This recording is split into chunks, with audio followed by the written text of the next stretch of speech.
sincérité des frères et des sœurs. T'as des gens, ils font semblant. La communauté afro, pour eux, c'est un marchepied pour se donner de l'importance, mais ils en ont rien à faire. Ouais, ça c'est vrai. Il y en a, ils font semblant, mais quand t'es dans les coulisses, t'es dégoûté du nombre de frères et de sœurs qui font semblant. Eux, en fait, ce qu'ils veulent, c'est juste exister. C'est pas le bien-être des frères et des sœurs qui sont derrière, qui sont dans l'anonymat, pour les aider. C'est pas ça leur objectif. Leur objectif, c'est eux, leur poche. Blaf, bonjour, Africains, Africaines, Afrodescendants, Afrodescendantes. Comment allez-vous? Je suis heureux de vous retrouver. Aujourd'hui, on va parler du chômage de nos jeunes. Que vous soyez africains, frontiers, etc., etc., etc. Vous savez que dans nos pays, il y a du chômage. On le sait, ça. Mais ce que vous savez moins, c'est que, et je vais vous expliquer ce qui m'est arrivé, moi, à la Martinique, hein, ce que vous savez moins, c'est que ce sont nos compatriotes eux-mêmes qui ne veulent pas nous embaucher. Je sais, ça paraît fou, mais c'est la réalité. Moi, je vous donne un exemple. Je suis retourné vivre à la Martinique il y a quelques années. Non, enfin, il y a quand même pas mal d'années, puisque je suis retourné pendant pratiquement 8 ans. Là, je suis de retour en France, ça fait quoi? Ça fait 3-4 ans. Et quand j'étais à la Martinique, j'ai été confronté au chômage, comme beaucoup de mes compatriotes. Donc, écoutez, hein, écoutez bien, j'envoyais des CV, j'envoyais ceci, je ne comprenais pas, je me disais, mince, quand même j'ai des références, j'ai vécu longtemps à l'étranger, je parle plusieurs langues, enfin, quand même, c'est quand même très bizarre, je ne comprenais pas. Et puis, c'est un copain qui m'a dit, mais écoute, tu sais c'est quoi le problème? C'est que tu es trop qualifié. Mais je dis comment ça? Il me dit ici, les Martiniquais, quand ils voient donc des gens de leurs compatriotes revenir de l'étranger, ils se sentent en compétition avec eux. C'est-à-dire qu'ils ne veulent pas que leurs compatriotes soient meilleurs qu'eux. En fait, il y a un complexe dans la tête de ce type de Martiniquais qui est dans le recrutement. Pour lui, lorsqu'un de ses compatriotes revient de l'étranger, systématiquement, c'est comme s'il était meilleur que lui. Même si vous n'êtes absolument pas arrogant, parce qu'il n'y a pas lieu d'être arrogant, même si vous n'êtes pas du tout à rabaisser les autres, etc., le fait même que vous soyez parti ailleurs, que vous... Je ne sais pas, moi, vous avez acquéri peut-être d'autres compétences, alors que lui a aussi des compétences. Le problème n'est pas là. Hein.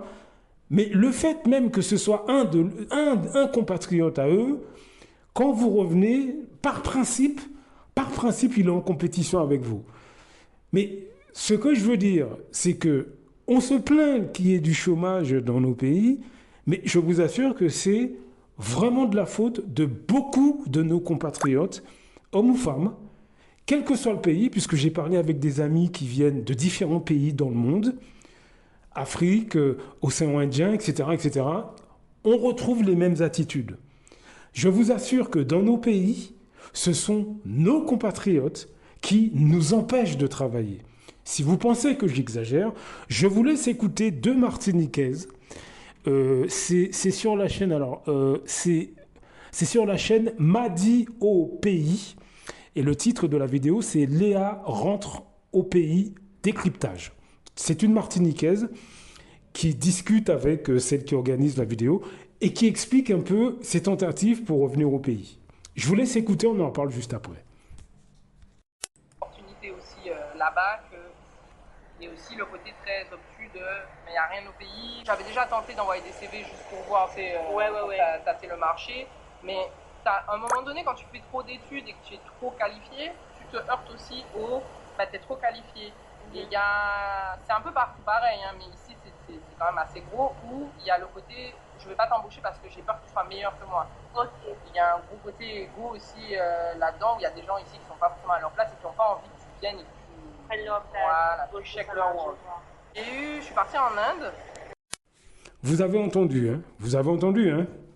Voilà, donc ce sont des gens qui nous ressemblent, qui sont comme nous, qui, lorsqu'ils reçoivent nos CV dans nos pays d'origine, hein, eh ben, ils ne nous embauchent pas parce qu'ils ne veulent pas qu'on soit mieux qu'eux, ils ne veulent pas qu'on prenne leur poste, alors que tout ce qu'on veut, c'est bosser. Hein.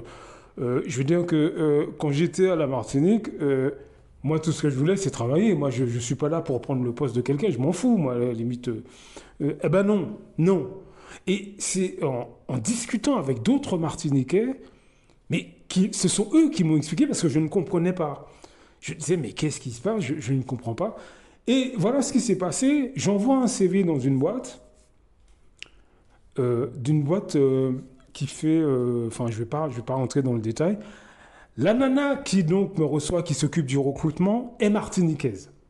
OK? Et elle m'explique encore une fois que, vu mes références, les Martiniquais ne veulent pas embaucher leurs compatriotes. Vous imaginez, vous? Elle me dit que les Martiniquais qui sont dans le recrutement à la Martinique, lorsqu'ils reçoivent le CV d'un Martiniquais qui est international, puisque que vous soyez d'Afrique, des Antilles, etc., ben, aujourd'hui, ben, les gens voyagent. Et ben, quand ils reçoivent ce genre de CV, automatiquement, ils mettent en doute les expériences du candidat martiniquais. Voilà ce que cette Martiniquaise, dans le recrutement, m'a expliqué. C'est quand même assez extraordinaire. Moi, j'ai trouvé ça extraordinaire. Parce que là, ça faisait quand même la deuxième personne qui m'explique ce phénomène-là. Donc, quand même, première personne, on peut dire, bon, ils exagèrent. Mais deuxième personne, ça commence à faire un peu beaucoup. Mais c'est pas fini, mes amis. Il y a un moment donné, je postule dans un hôtel. OK? J'y vais, donc le gars m'appelle. J'arrive là-bas, je discute. Le gars me dit, écoute, c'est un Martiniquais, le gars, un de mes compatriotes. Il me dit, écoutez, monsieur, je vais être très franc avec vous. Vu vos références, vous n'allez pas pouvoir travailler en Martinique. Ah bon? Je lui dis encore un qui me dit la même chose. Je lui dis, mais pourquoi? Il me dit, les Martiniquais ne vous prendront pas parce que vous avez trop de références. Vous êtes trop qualifiés. Vous n'arriverez pas. Ils vont se sentir complètement complexés devant vous. Mais je leur dis, mais moi, je ne suis pas là pour complexer qui que ce soit. Je vais juste travailler comme tout le monde. Il me dit, monsieur, vous n'y arriverez pas. Vous allez voir, vous n'y arriverez pas. Et donc, au final, bon, lui, il ne m'a pas embauché non plus, cela dit. Donc, et alors que, attention, j'ai oublié de vous mentionner, je postule à des postes qui sont légèrement en dessous de mes qualifications. Parce que comme vous savez, chez nous, eh ben, en Martinique, c'est un peu compliqué de trouver un poste à son niveau. Donc voilà, donc j'enlevais même des trucs sur mon CV. Vous voyez un peu comment je me mettais à quatre pattes. Hein. Je me sous-évaluais. Donc j'enlevais sur mon CV un certain nombre de postes, un certain nombre d'expériences que j'avais eues, j'ai enlevé même certains diplômes. Alors vous voyez, c'est vraiment des trucs basiques. Hein, alors je ne vais pas être méprisant, c'est pas ce que je veux dire. Hein, mais bon, c'était pas des trucs non plus, je cherchais pas des postes de cadre, hein, du tout. Donc, est-ce que vous voyez? Donc, vous voyez que nous avons un gros problème que je mets en lumière dans tous ces audios. Hein. Dans tous ces audios, il y a des compatriotes à nous qui nous sabotent. C'est une maladie mentale, ils ont des troubles mentaux et aussi ben, c'est de la négrophobie, du dédain. Parce que faites des recherches sur la Martinique, vous allez voir que beaucoup de gens qui ne sont pas martiniquais déboulent à la Martinique, ils s'installent et au bout de 6 mois, ils ont un boulot, au bout de 6 mois, ils achètent même des terrains, des maisons, etc. Demandez à des Martiniquais. Et ce problème se produit en Guadeloupe, ce problème se produit dans les pays d'Afrique francophone, puisque j'ai des amis de différents pays d'Afrique francophone, c'est pareil. Donc, il y a un vrai problème, mes amis. Il y a un vrai problème. On peut plus passer à côté. Moi, j'aimerais qu'on passe à côté, mais on peut plus. On ne peut plus. C'est pas possible. On est face à des afrodescendants sur toute l'échelle sociale, des déséquilibrés, mentalement brisés, ils ne supportent pas leurs semblables, ils ne supportent pas leur culture. Le problème, c'est qu'on a affaire à eux au quotidien. Et ça cause, on a vraiment beaucoup de soucis avec eux. Et ce qui se passe, c'est qu'on ne réagit pas sur ces questions, on ne parle pas de ce trouble mental. Est-ce que vous comprenez? On ne parle pas de ce trouble mental. Des gens qui se positionnent contre leurs semblables, sans raison apparente. En tout cas, bon, c'est apparent pour eux, mais c'est pas apparent pour vous, hein, je peux vous l'assurer. Donc, voilà, quelles sont les raisons qui sont derrière ça? Les vraies raisons, c'est la négrophobie. C'est le dédain de ses origines. C'est tout, ni plus ni moins. Ni plus ni moins. Ni plus ni moins, je vous assure. Vous avez à la Martinique des Martiniquais, parce que j'ai enquêté, vous imaginez bien que j'ai enquêté aussi sur ce sujet-là, et effectivement, je me suis rendu compte que des Martiniquais au quotidien favorisent complètement les Occidentaux, par exemple les Arabes, etc., à la Martinique, dans tous les domaines du quotidien.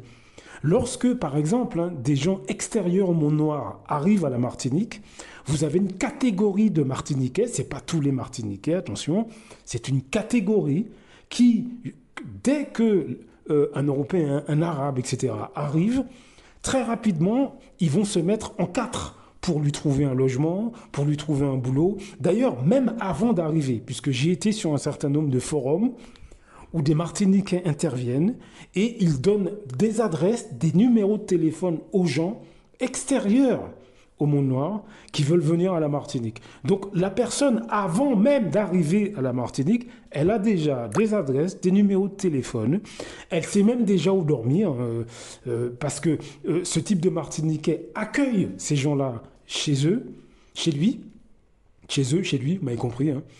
Et donc, voilà aujourd'hui donc ce qui se passe en Martinique. Et ce qui est étonnant, c'est que ce sont ces mêmes personnes qui vous disent qu'il y a du chômage à la Martinique. Hein. Les Martiniquais que je vous décris là, ce sont eux qui disent « Ah là là, il y a du chômage ». Ben, bien sûr qu'il y a du chômage. Si les Martiniquais, on leur offre pas de boulot, ben, là c'est sûr, parce qu'ils sont Martiniquais, ben, c'est sûr qu'il y aura du chômage. Donc à l'arrivée, qu'est-ce qui se passe? Eh ben, il y a je ne sais pas combien de milliers de nos jeunes qui quittent la Martinique. Nos jeunes diplômés quittent la Martinique parce qu'on ne les embauche pas et ce sont des Martiniquais eux-mêmes qui font ça. Oui, bien sûr, les agences de recrutement appartiennent aux béquets. On est d'accord, c'est vrai. Tout ce qui est intérim, etc., ce sont les béquets chez nous qui sont les propriétaires de ces boîtes-là. Mais dans ces boîtes-là, il y a des Martiniquais. Est-ce que vous comprenez? Il y a beaucoup de Martiniquais qui travaillent dans ces boîtes-là. Et ils n'engagent pas leurs compatriotes eux-mêmes. Eux-mêmes n'engagent pas leurs compatriotes. Voilà la réalité. C'est-à-dire qu'ils collaborent avec le système. Au lieu de dénoncer ce système, ils collaborent avec. Voilà la réalité, mes amis. Voilà la réalité. Parce que c'est facile de dire que ce sont les béquets, les autres, les machins. Mais si beaucoup des nôtres y participent, eh ben, ils sont aussi coupables. Hein. On ne leur demande pas de perdre leur boulot. On leur demande de signaler ce genre d'abus. Parce que c'est du racisme. Et eux, ils y participent et le pratiquent eux-mêmes. Donc il y a un vrai problème à ce niveau-là. Parlez de ces troubles mentaux, mes amis. Blaf! À très bientôt. Beaucoup d'Africains se lèvent contre les autres Africains. C'est généralement à travers la corruption. L'Europe, l'Occident le sait. La meilleure façon de faire tomber un Africain qui se lève pour les intérêts des Africains, il faut aller corrompre ses amis ou ses compatriotes. C'est comme ça, c'est toujours à cause de l'argent. Celui qui a fait tomber son cara, il a fait pourquoi? C'est parce qu'il voulait être son cara à la place de son cara.